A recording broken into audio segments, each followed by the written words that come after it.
What's cracking, guys? Omar Isov here with Silent Mike. Mike, how you doing? Doing all right, fella. How you doing?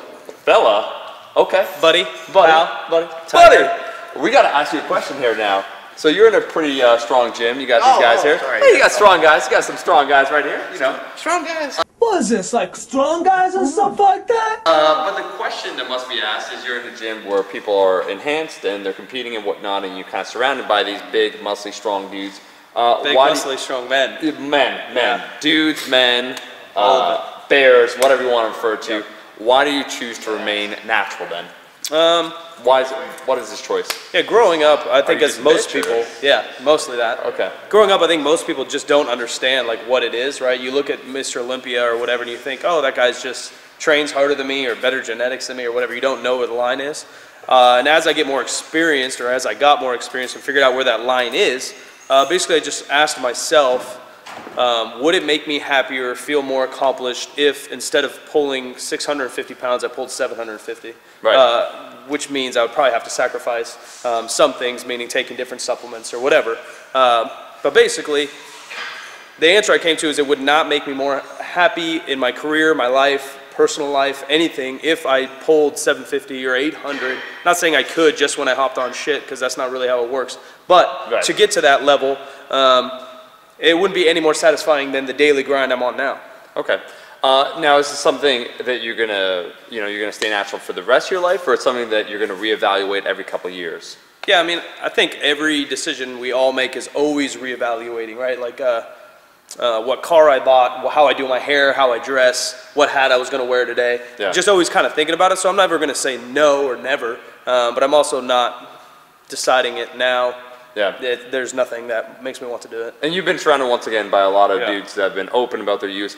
Did that influence you either which way? Like, you probably know more than the average natural person about performance enhancing drugs. Did that sway you either for or against more so, or were you pretty grounded from the get-go?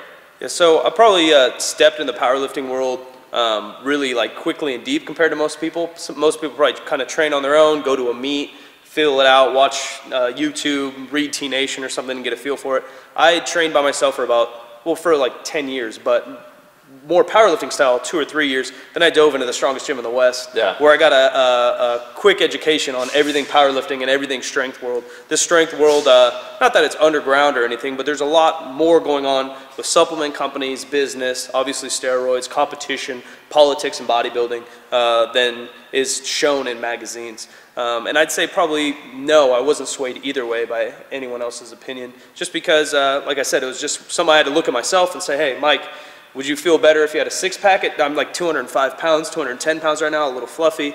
If I was shredded at this weight, would I feel better? Yeah, that'd be cool, but it's not going to progress me anywhere further in my career, my friendships.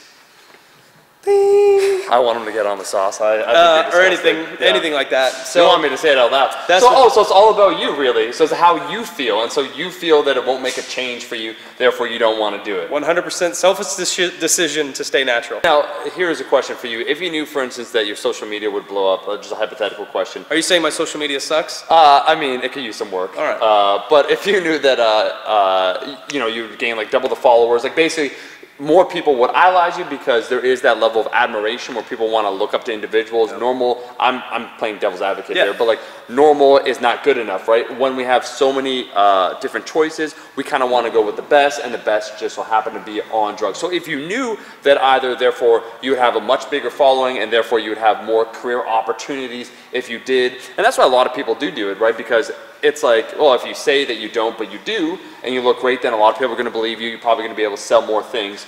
Would that sway you over more? Like, what would it take when you say you just don't want to do it for you? It doesn't like make you happy. It won't make you any happier. Is there any choice? Like, if someone offered you like a movie role, what's going on?